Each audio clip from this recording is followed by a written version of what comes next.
На канале Бушкрафтского, и сегодня хочу рассказать о довольно неоднозначном костре, а именно звездочка. С одной стороны, у нее нет самоподачи, а с другой стороны, она есть. Вы на канале Бушкрафтского, как я только что сказал. Меня зовут Глеб. Поехали! Значит, как же сделать этот костер? Мы складываем его в форме пятиконечной звезды, звезды по имени Солнце, или называйте как еще хотите. Но все же должно выглядеть все вот так вот.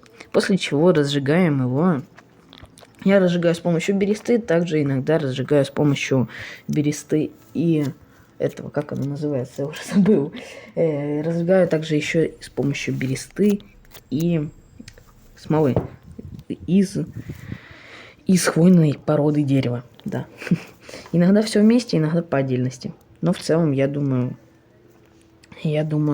как бы особо разницы нет. Если по отдельности, то оно плюс-минус одинаково горит. Но если вот вместе, то лучше.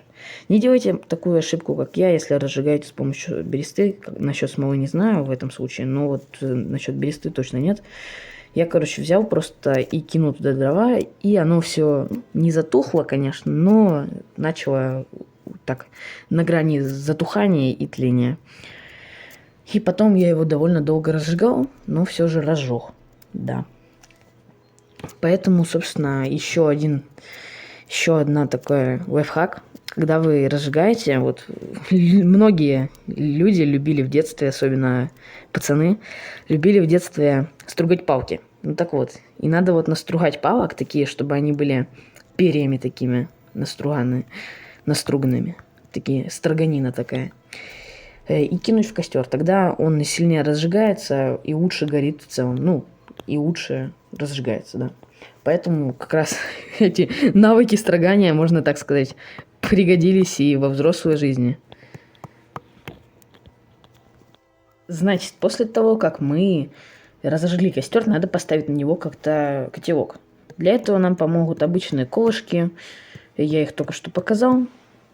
Так вот, вбиваем их в землю, лучше брать железные колышки допустим, из-под палатки. Но колышки палатки могут сделать из алюминия. Ну, чаще всего так и делают, так как легкоходство, вот это вот все, и как бы надо экономить вес. Поэтому, собственно, если они из алюминия, то может все поплавиться или подплавиться. Или просто даже они будут в копоти, и это не сильно приятно, эстетически не выглядит не очень. И если как бы вам все равно, в копоти, не в копоти, подгаренное, не подгаренное, то можно брать. Но все же аккуратно к этому надо относиться, потому что может произойти такое, что все просто поплавится, да. Также, если вы не хотите брать на себя грех, брать грех на душу, и не хотите рисковать, играть по-крупному, то тогда выбирайте, конечно, вариант с деревянными колышками. Но надо понимать, что тогда надо искать такие, типа, живые колышки для того, чтобы они не начали гореть.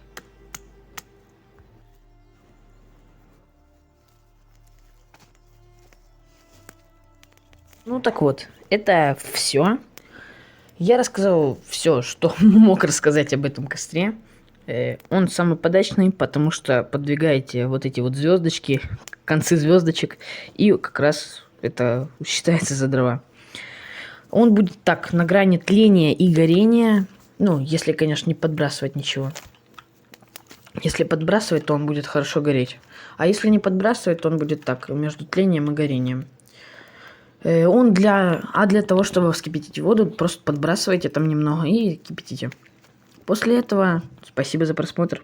Всем пока.